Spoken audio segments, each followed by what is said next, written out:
ایک جملہ ہے ملا جلال الدین رومی کا، بڑے درویش تھے، ایک بات کہہ گئے، کہنے لگے نمرود جتنے پیسے نہیں، فرعون جتنی حکومت نہیں، قارون جتنی دولت نہیں، ورنہ فرمانے لگے میرے زمانے میں بھی کئی لوگوں کا خدا بننے کو دل کرتا ہے۔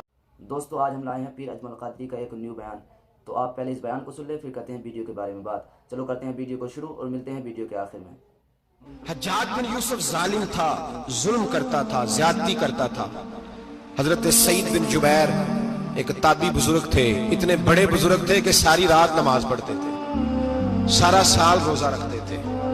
ایک دن انہوں نے ممبر پہ بیٹھ کے کہا کہ حجاج ظلم سے باز آ جائے ورنہ اللہ کی لاٹھی بڑی بے آواز ہے۔ حجاج بن یوسف کو پتا چلا کہ حضرت سعید بن جبیر نے میرے خلاف بات کی، بلا لیا، کہنے لگا تو نے میرے خلاف بات کی؟ فرمانے لگے کی ہے۔ کہنے لگا تجھے پتا ہے میں قتل کر دوں گا؟ آپ فرمانے لگے نہ تو زندگی کا مالک ہے نہ موت کا مالک ہے، تو کیسے قتل کر؟ کہنے لگا تجھے پتا ہے میرا؟ فرمایا میں نے تجھے نہیں، میں نے تو کئی شداد، کئی حماد، کئی قارون، کئی فرعون، کئی نمرود دیکھے، کئیوں کی داستانیں سنی، تو کون ہے؟ تو چھوٹا سا ہے۔ ایک جملہ ہے ملا جلال الدین رومی کا، بڑے درویش تھے، ایک بات کہہ گئے، کہنے لگے نمرود جتنے پیسے نہیں، فرعون جتنی حکومت نہیں، قارون جتنی دولت نہیں، ورنہ فرمانے لگے میرے زمانے میں بھی کئی لوگوں کا خدا بننے کو دل کرتا ہے، کئی لوگوں کا دل کرتا ہے، لیکن نمرود جتنے پیسے، فرعون جتنی طاقت اور قارون جتنی دولت نہیں، ورنہ ہو سکتا ہے لوگ دعویٰ کر جائیں معاذ اللہ ثم معاذ اللہ۔ یہ آج سے کئی سو سال پہلے وہ کہہ رہے ہیں، آج تو حالات بڑے ابتر ہیں، اس کی نسبت خطرناک۔ فرمانے لگے حضرت سعید بن جبیر تو زندگی موت کا مالک نہیں۔ کہنے لگا پکڑو، قتل کرو اسے، لے جاؤ۔ جب پکڑ کر کھینچ کر لے جا رہے تھے نا تو حضرت سعید بن جبیر مسکرانے لگے، اور ظالم کے سامنے مسکرائے تو اس کو بڑا غصہ آیا، یہ میرا مذاق اڑاتا ہے؟ بلا لیا، ادھر آؤ، کیوں مسکرا رہے ہو، کیا ہوا؟ تو حضرت سعید بن جبیر کہنے لگے میں مسکرا رہا ہوں تیری بیوقوفی پر اور اپنے اللہ کی دی ہوئی ڈھیل پر۔ میں مسکرا رہا ہوں کہ یا اللہ کیا بات ہے، کیا تیرا شان ہے، کیسے لوگوں کو ڈھیل دی ہوئی ہے۔ میں مسکرا رہا ہوں تیری بیوقوفی پر کہ تو سمجھتا ہے شاید مجھے پوچھنے والا کوئی نہیں۔ کہنے لگا اس کو باہر نہ لے جاؤ، میرے سامنے قتل کرو۔ ٹھیک ہے جی، قتل کرنے لگے تو حضرت سعید بن جبیر نے منہ کعبے کی جانب کر لیا، انی وجہت وجہی للذی فطر السماوات والارض حنیفا وما انا من المشرکین۔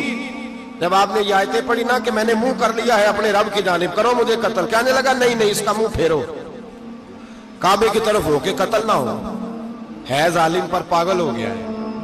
حضرت سعید بن جبیر کے حوصلے نے شکست دے دی، ناکام ہو گیا، مخبوط الحواس ہو، کہنے لگا اس کا منہ پھیر دو۔ جب کعبے سے پھیرا تو آپ فرمانے لگے للہ المشرق والمغرب فإنما تولى فثم وجه اللہ۔ اللہ فرماتا ہے تو مشرق اور مغرب سارا ہی اللہ کا ہے، جدھر بھی منہ کرو گے ادھر اللہ ہی اللہ ہے، جدھر بھی منہ کرو گے ادھر اللہ ہی اللہ ہے، چاروں جانب پھیر دے، جدھر منہ پھیرنا ہے تو نے پھیر دیا منہ۔ حضرت سعید بن جبیر کے گلے پہ خنجر رکھا تو آپ نے ہاتھ اٹھائے، کہنے لگے اے اللہ میرے بعد اسے کسی اور پر مسلط نہ کرنا، میرے بعد کسی اور پر مسلط نہ، بس میں آخری ہوں۔ جب آپ ذبح ہوئے تو اتنا خون نکلا، اتنا خون نکلا کہ لوگ کہتے ہیں جتنا اونٹ کے وجود سے نکلتا، تر ہو گیا سارا اس کا دربار۔ ایک سمجھدار آدمی کو بلا کے کہنے لگا اتنا خون میں نے پہلے کبھی، میں نے بڑے بندے قتل کرائے ہیں پر اتنا خون نہیں نکلا۔ تو وہ کہنے لگے لوگ مر جاتے، مرتے وقت ڈر جاتے ہیں، سہم جاتے ہیں، خون سکڑ جاتا ہے، لگتا ہے یہ شخص جب دنیا سے گیا ہے تو ڈٹ کے گیا ہے، یہ ڈٹ کے گیا ہے دنیا سے۔ حجاج بن یوسف رات کو سویا تو تڑپ کے اٹھا، کیا ہوا؟ گھر والے کہنے لگے کیا ہوا؟ کہنے لگے سعید بن جبیر خواب میں آیا اور کہتے ہیں اٹھ مجھے بتا تو نے مجھے کیوں قتل کیا، بتا بتا کیوں مارا۔ اگلی رات پھر سویا تو وہی خواب، پھر سویا تو وہی خواب۔ گناہ نفسیاتی مریض بنا دیتا ہے، ظلم تجھے مخبوط الحواس کر دیتا ہے۔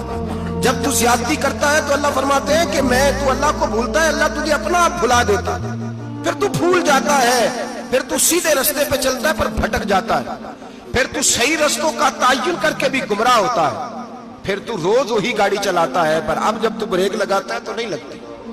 جب گناہوں کے ساتھ تو مخبوط الحواس ہوتا ہے، تو روز وہ کاروبار کرتا ہے، لیکن جب تیرے گناہ تجھے گھیر لیتے ہیں پھر اسی کاروبار میں تو نقصان اٹھاتا ہے۔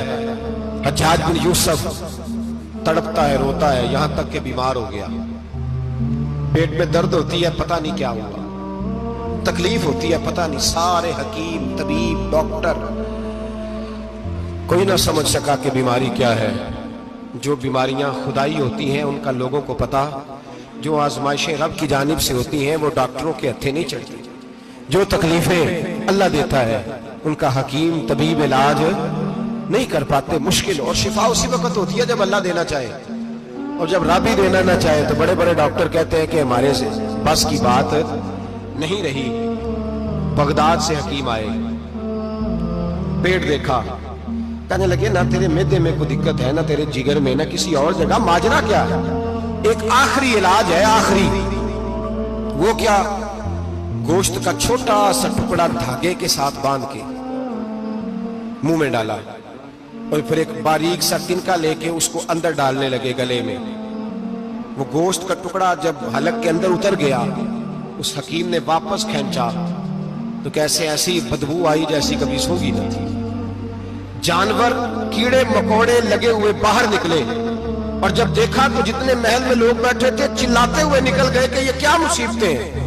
حکیم بھی اٹھ کے دوڑنے لگا، کہا تجھے کیا ہوا؟ کہنے لگے حجاج تیری بیماری زمینی نہیں، تیری مصیبت زمینی نہیں۔ کہا میری مرض تک تم کیوں نہیں پہنچ پا رہے؟ تو کہنے لگے لگتا ہے تو بد دعا کا مریض ہے، لگتا ہے تو ظلم کا مریض ہے، تو جبر کا مریض ہے۔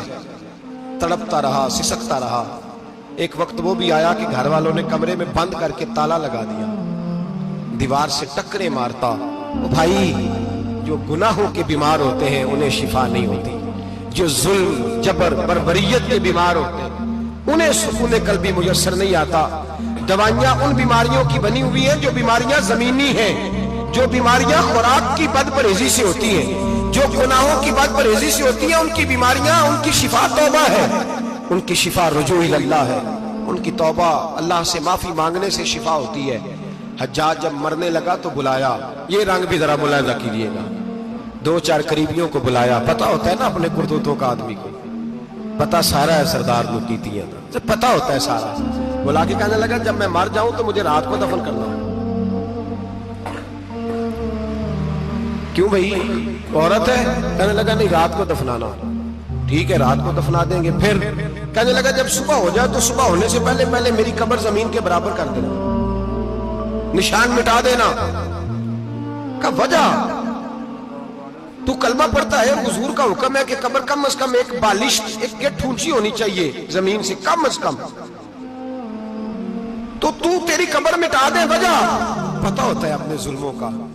کہنے لگا مجھے پتہ ہے لوگ میرے مرنے کے بعد میری قبر بھی نہیں چھوڑیں۔